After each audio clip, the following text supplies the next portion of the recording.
Brian, just so you know, I'm very pleased to bring up you and your panel. Next up, Brian Douglas is going to moderate the panel. He's the current president, and if you didn't know, the founder of the Western Automotive Journalists, a staple in media in and around the San Francisco Bay Area, radio at KMBR, KSFO, KYA, KGO, newspapers, The Examiner, the IJ, the Tribune, magazines, Gentry, Auto Week, Ranch Coast to Coast Capture. I could go on. He's also on the internet at Auto Editor. Brian Douglas is going to moderate a panel with some great members, Sven, Carlos, and Brad. Brian, please introduce your panel, and it's all yours. Thank you, Charlie, and thanks for that lovely introduction. One of the real challenges of autonomous driving is getting to level 5. And how do we get there safely? Well, part of that is to have a connected infrastructure. There are amazing technologies in standalone vehicles today, but to get to that very next step, that's a big leap for technology. So on my panel to talk about this, I'd like to introduce them briefly. Dr. Sven Beiker. Sven has spent more than 2 decades in the future of mobility, and he's done that in the OEM side, the automaker side with BMW, then in consulting with McKinsey and Company, and teaching at Stanford University. And now he's managing director of his own firm, Silicon Valley Mobility, that consulting and advisory in the automated vehicle industry. Then Dr. Carlos Cardillo. He serves as director of the Nevada Center for Applied Research, where Carlos directs a team that's focused on intelligent mobility. So it's right down our alley in collaboration with the state of Nevada, cities of Reno and Sparks, and the University of Nevada at Reno, and technology companies, including Velodyne, that are collaborating with them. And then Brad Stertz is co-chair of Partners for Automated Vehicle Education, PAVE, and it's a coalition of diverse innovators and mobility stakeholders in the automotive autonomous vehicle industry. In his spare time, he's also the director of Audi Government Affairs in Washington, D.C., so Brad's very connected, of course, with the automotive part of it, the OEM automakers, which is going to be a very important part of this puzzle. But let's talk about the smart infrastructure part. And to start with, I'd like Sven to weigh in. What do you see as necessary infrastructure for automated road vehicles? Sure, happy to. Well, let's see, infrastructure, one can certainly look up a definition what infrastructure actually is. And in fact, I did that. I'm not going to read it here. But looking it up actually is quite educating, because it actually shows that infrastructure is not just one thing. It's really a collection of things that hopefully are all connected with one another. And what I've been saying actually for quite a few years now, for me, the infrastructure necessary to bring automated vehicles to the public roads requires 3 things of infrastructure. Number 1 is a legal infrastructure. We need a framework. How do we actually coordinate, permit, and allow the traffic out there? Number 2 is some sort of a built infrastructure that we say, here's a dedicated lane.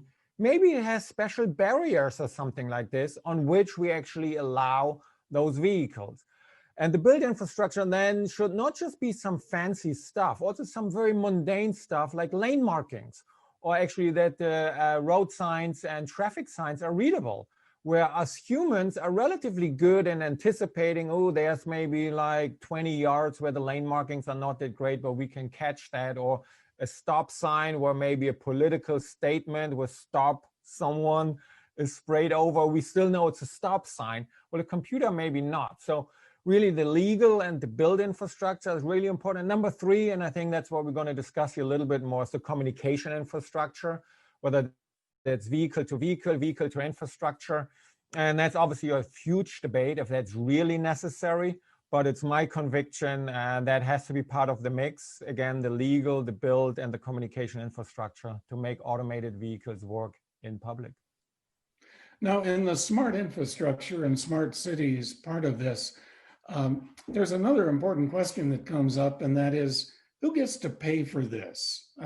Anyone on the panel I'd invite to answer this question, but there's some registered skeptics out there that says, hey, we need to fix the potholes, so we should perhaps do that first before we start financing autonomous vehicles. Who would like to weigh in on that one? Well, I can add some insight on that. And starting that the lack of B2I connectivity is going to create issues for cities and states when the streets are populated with AVs, not completely, because we're going to have a mix of AV and regular drivers for quite a while. But they will be from different vendors with different communication systems. So municipalities, they will have to have the initiative and the resources to widely deploy this robust connected vehicle infrastructure. Now, if you are expecting that municipalities are going to do that heavy investment, I don't think it's going to work, because it's going to be a complete different set on each city or the main cities that are taking the initiative to do something like this. The initial market development for both the B2B and B2I is primarily focused on mitigating the traffic and reducing accidents. And then the researcher side is looking at how to do this. So with that introduction, I think the B2I and the B2B are raising a standardization question with vehicle that goes across the state and even across the country.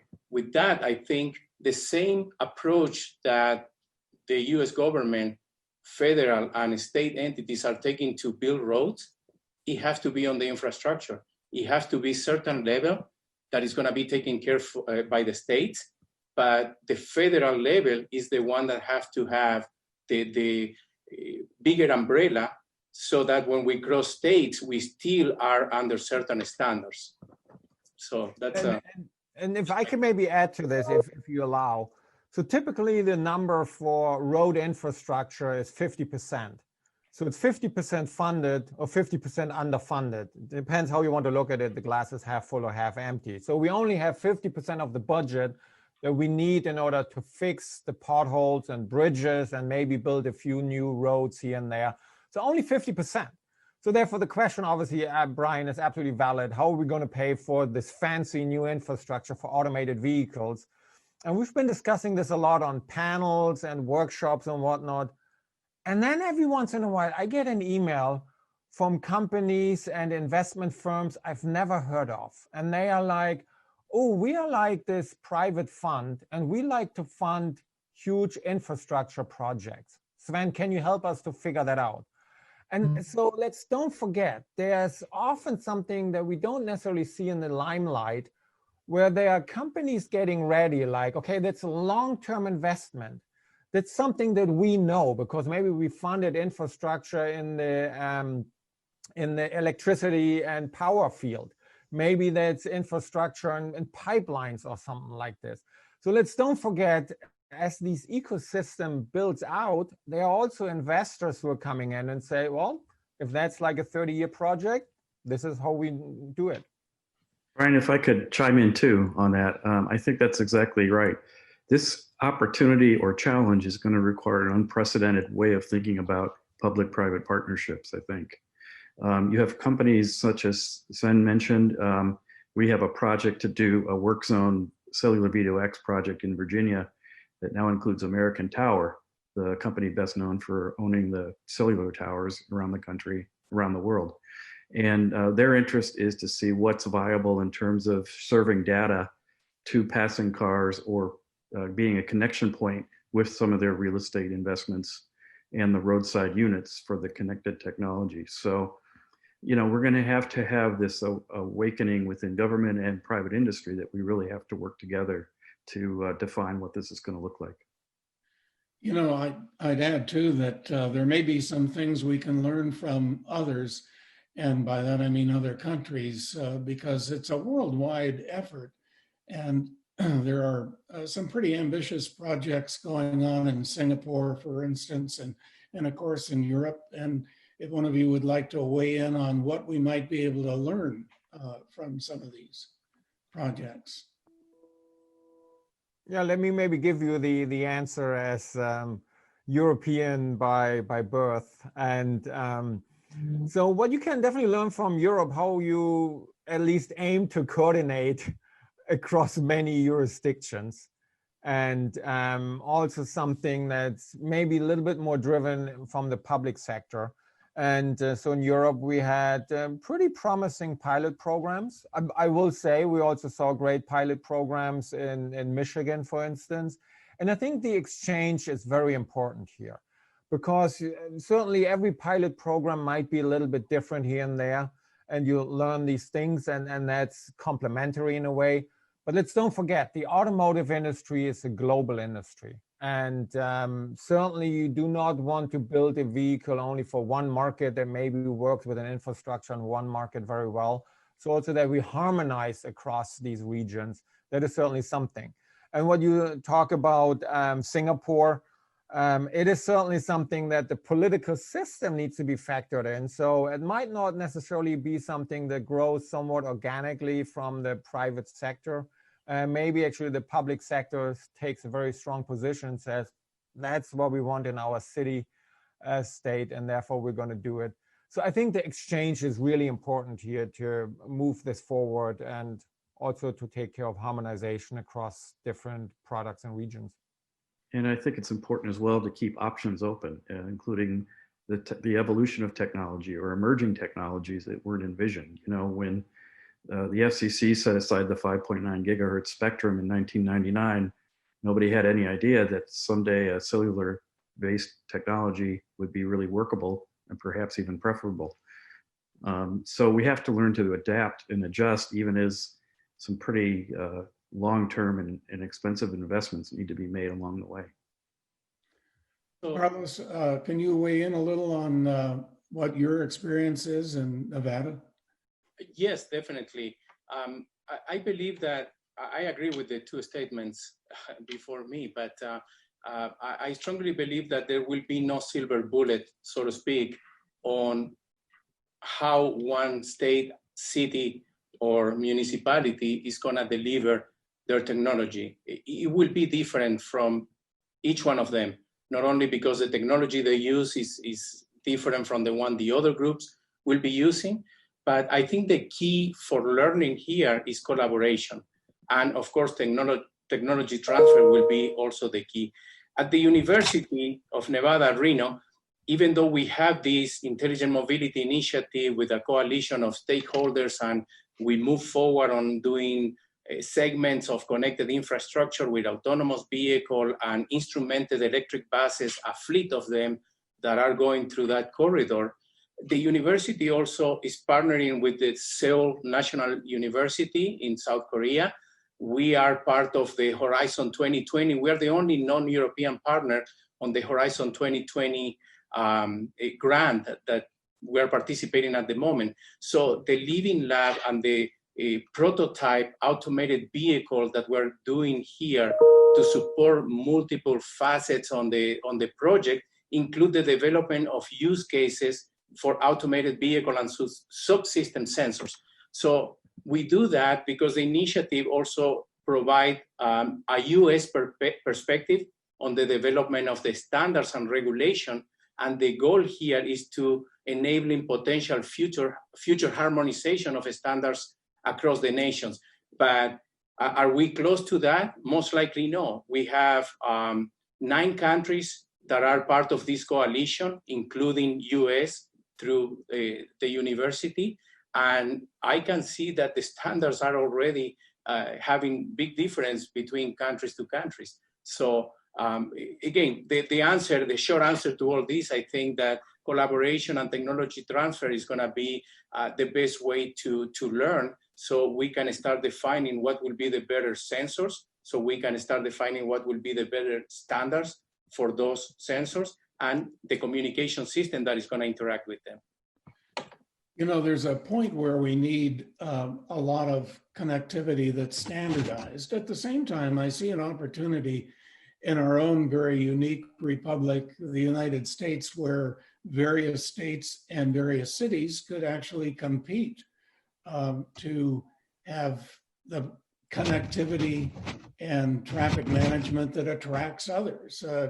Does anyone see that coming? You know, it might be an interesting thing if in Detroit, for instance, and that corridor they're developing between Detroit and Ann Arbor, if that becomes a very productive thing, or the project you're working on, maybe that attracts more business and residents to a city. Well, I think, Brian, I think you're seeing that to an extent. You see some of the actions that Arizona has taken to be really out front. Nevada's got some good work going on.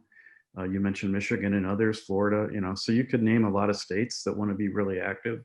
And they do look at this almost as much for an economic development standpoint and to be leaders into the future. But in Europe, there's groupings of countries that want to work together, such as the Baltic states and Poland. I think the Czech Republic and Slovakia want to create their own sort of automated and connected vehicle corridors to be able to multiply their forces, if you will, or their resources. But eventually, you know, what we were all talking about is this has to become very much uniform, because we can't build a vehicle system only for Slovakia and the Czech Republic, for example. We need to build, you know, solutions for the whole world.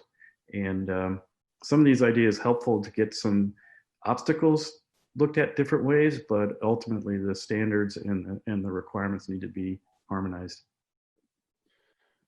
Another interesting question is it realistic to rely on connectivity for the operation of safety critical systems, you know, like emergency vehicles and how they interact with other traffic? Yeah, I mean, that's a question that comes up a lot, and I think rightfully so, is very often then also dismissed by those who really say that the vehicle has to be operational by itself. It has to be self-contained. The moment you try to have it dependent on an outside communication link, it's already doomed. So that's something that I've heard a lot here around Silicon Valley, especially when we got into the early 2010s, and when I had discussions with the leaders in that field. They said, oh, forget about DSRC, that's never going to happen, and we cannot rely on it, and it's not safe enough.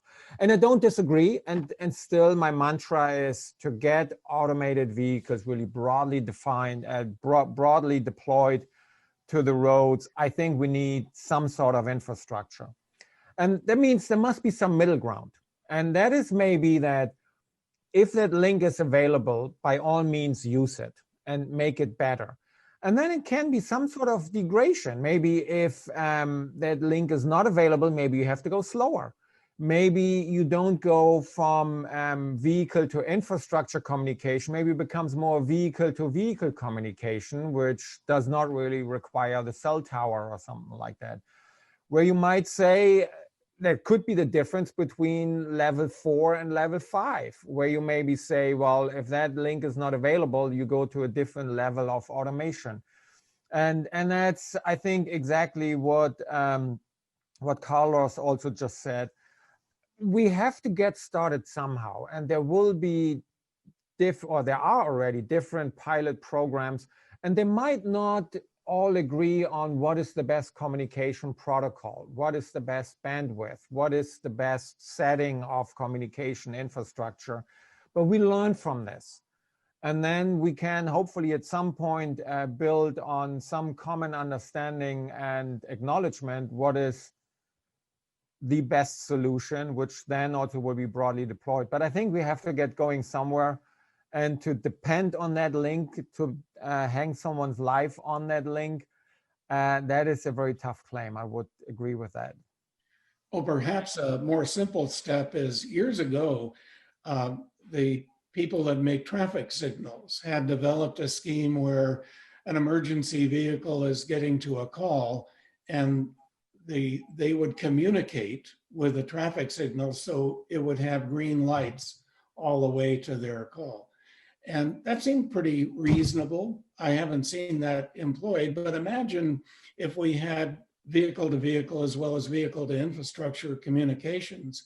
And when you're on a 2-lane road and an emergency vehicle needs to get through, we have this haphazard thing where some people pull over and other people don't, but all of the traffic was cleared nicely.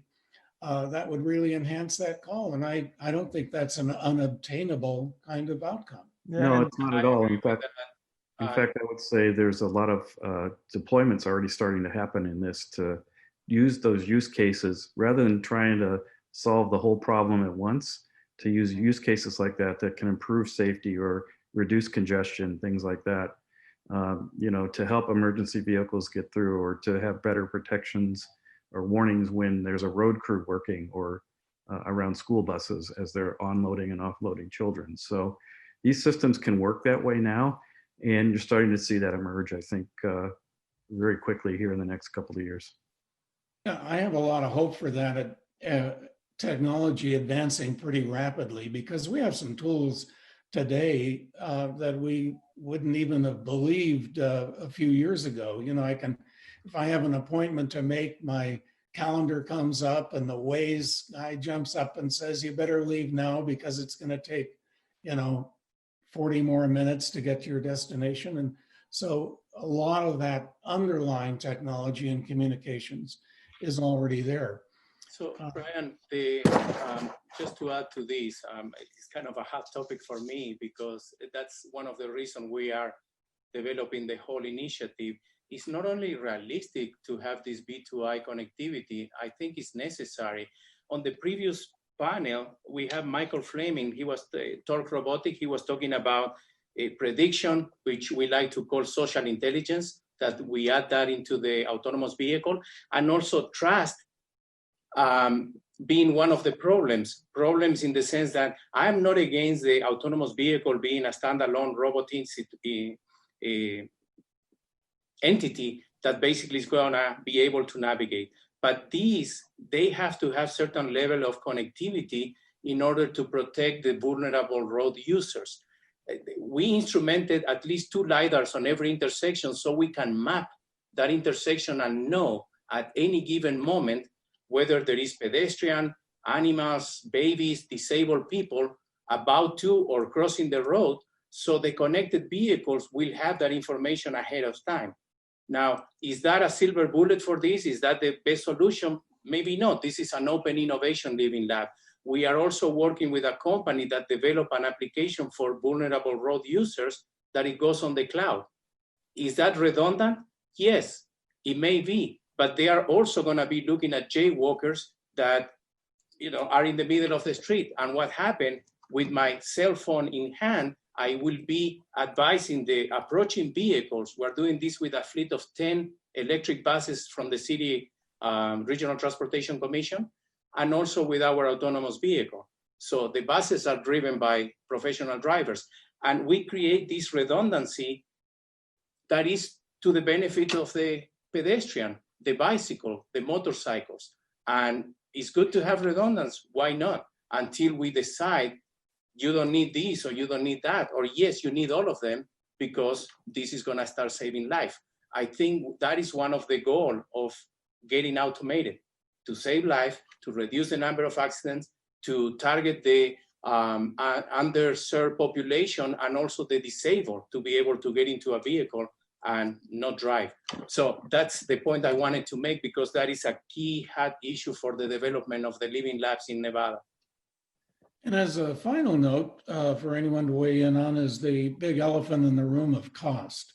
And that's cost of both the affordability of vehicles and how we can ramp this up, and also cost to cities that are, you know, challenged right now.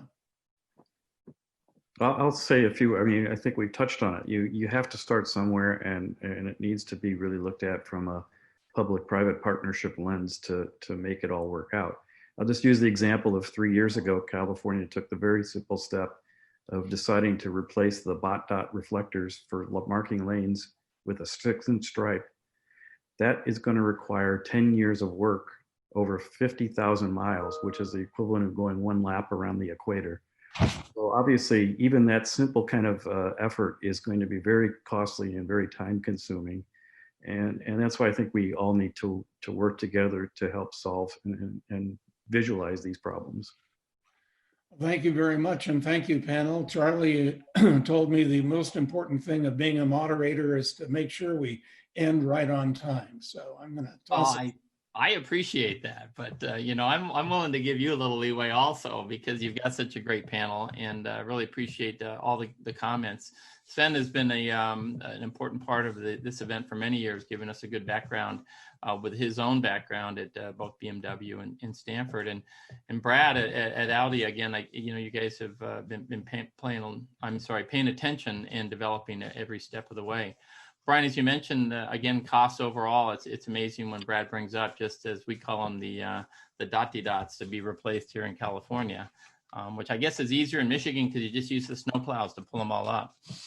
So anyway, hey, gentlemen, Carlos, also in Nevada, thank you very much for participating. We really appreciate your comments.